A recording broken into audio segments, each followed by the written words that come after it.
대표님들 추석맞이 프로모션이나 선물 패키지 같은 거 준비하셨나요? 아마 1인 사업 혼자 브랜드를 운영하고 계신 대표님들은 대부분 추석이라고 해서 딱히 특별한 걸 준비하지 못하셨을 거예요. 우선 사업하시는 분들은 평소에도 주 7일 일하기 때문에 주말 공휴일에 대한 느낌이 많이 묻어져 있기도 할 것이고요. 추석이기 때문에 내가 우리 어머니 아버지, 결혼하셨다면 배우자 부모님까지 가족들 다 내가 챙겨야 하는 상황이다 보니까 정신도 없고 시간도 없잖아요. 그러다 보니 특별히 프로모션을 진행한다거나 선물 패키지를 따로 만드시지는 못했을 것 같아요. 근데요, 제가 최근 인터넷을 보니까 이런 기사들이 많더라고요. 홈플러스 추석 선물 세트 사전 예약 매출 6배 쑥, 김영란법 추석 선물 30만원 한시적 완화, 이마트 추석 선물 세트 사전 예약 역대 최대 매출, 이렇게 추석 선물 세트 매출이 엄청나게 늘고 있다는 기사들이 많더라고요. 추석이니까, 대형마트니까 그럴 수 있는 거 아니냐고요? 저는 추석 선물 세트가 아니라 선물 세트라는 단어에 눈이 가더라고요. 대표님도 혹시 친구나 지인 생일 때 어떻게 선물하세요? 보통 생일 축하한다라는 카톡과 함께 카카오 선물하기로 보내지 않으세요? 역시나 카카오 선물하기의 거래액은 2019년 1조 8천억 원에서 3조 9천억 원으로 늘어났고요. 2023년 카카오 매출이 8조를 돌파하는 데 있어 카카오톡 선물하기의 성장이 주요했다고 보는 메이저 언론사도 있습니다. 혹시 판매하고 계신 상품들 활용해서 우리도 선물 패키지를 제작해보는 건 어떨까요? 선물 패키지를 만드는 것이요, 명절 때 매출 내는 것 외에도 브랜드를 이끌어가는 데 있어서 사업적으로 꽤나 좋은 무기가 될 수 있거든요. 우리가 선물 패키지를 만들면 얻을 수 있는 다양한 이점 7가지 설명해 드릴게요. 첫 번째, 반품이 없습니다. 선물은요, 나를 위해서가 아니라 누군가 상대방을 위해서잖아요. 반품을 하려면 그 선물을 받은 상대방이 반품을 해야 되는데 그럴 일은 거의 일어나지 않죠.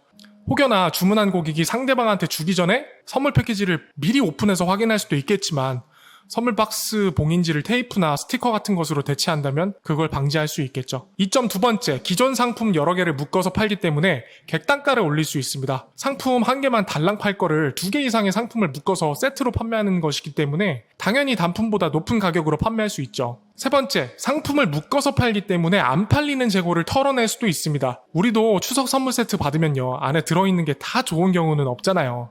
이건 뭐하러 들어가 있나 싶은 것들도 있잖아요. 참치 세트만 봐도 그냥 난 오리지널이랑 고추 참치만 있으면 되는데 손 안 가는 야채 참치, 카레 참치 이런 것까지 같이 들어가 있잖아요. 이렇게 선물 패키지를 만들 때 잘 안 팔려서 많이 남는 상품들을 인기 상품과 함께 패키지로 묶어서 재고를 떨어낼 수 있다는 것이죠. 네 번째, 카카오톡 선물하기 입점을 노려볼 수 있습니다. 아까도 보셨듯 이제 카카오톡 선물하기는 일상이 되었고 거래액도 점점 늘어가고 있습니다. 대표님의 제품을 입점시킬 수 있다면 정말 큰 매출을 늘릴 수 있는 채널이 하나 생기는 것이죠.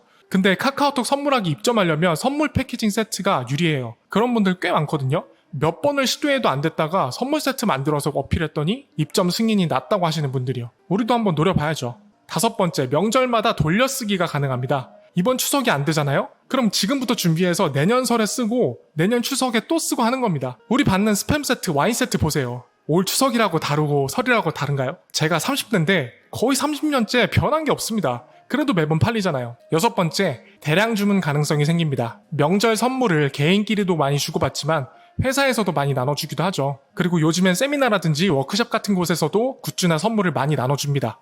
우리가 선물 포장이 예쁘게 잘 되어 있고 들고 가기 편하도록 종이백까지 맞춤으로 잘 제작이 되어 있다면 회사에서 그 선물을 주문할 때 조금이라도 가산점이 생기지 않을까요? 혹은 오히려 우리가 회사에 영업을 할 수도 있겠죠. 우리 이렇게 패키징 이쁘게 잘 되어 있고 바로바로 들고 가기도 편하게 해놔서 회사에서 행사 진행하면서 나눠주기에 편리하실 거다라고요. 일곱 번째, 평상시에도 상품에 선물 포장 옵션을 추가하거나 프로모션으로 사용할 수 있습니다. 선물을 꼭 특별한 날에만 할 필요 없겠죠. 주얼리 브랜드들 온라인으로 구매할 때 보면 선물 포장 옵션들이 있잖아요.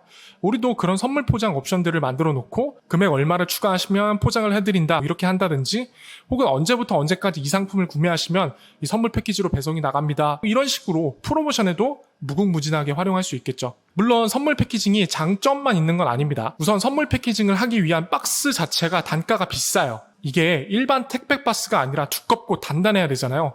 그러다 보니까 특히 소량으로 주문할 때 단가가 꽤 부담스러울 수 있습니다. 그리고 디자인이 까다롭습니다. 단순히 박스 세로가로 높이 얼마 크기로 해서 어떻게 이 박스를 예쁘게 만들까, 이게 끝이 아니라 안에 상품은 뭘 넣어서 구성할 것이며, 그럼 그 배치를 어떻게 예쁘고 효율적으로 할 것이며, 배송되고 박스 옮겨지는 동안에 이 안에 상품이 움직이면 안 되니까 고정하기 위해서 스펀지나 이런 것들을 또 대야 되고, 그럼 또 이런 것들 따로 디자인을 해야 되겠죠? 또 봉인은 어떻게 할 것이며 그냥 박스에 리본 묶고 끝낼 것인가, 박스를 스티커로 봉인할 것인가, 스티커로 할 것이면 이 스티커는 어떤 걸로 해야 되나, 따로 제작을 해야 되나, 기성품을 써야 하나, 얘는 배송 시스템은 또 어떻게 해야 될까, 이런 것들이 진짜 어렵습니다. 생각해야 될 것들, 고려해야 될 것들이 정말 많아요. 만약 선물 패키지를 만들어보고 싶다라고 하시면 디자인은 꼭 크몬 같은 사이트 통해 외주를 맡기시길 바랍니다. 당장 들어가는 돈은 많겠지만 거기에 들어가는 시간과 에너지, 스트레스, 또 어찌어찌 디자인 완성해서 샘플을 받아봤더니 마음에 안 들면 또 낭패거든요. 그래서 이런 과정들을 생각했을 때, 또 후에 이것으로 벌어들일 매출을 생각하셨을 때 외주를 맡기는 것이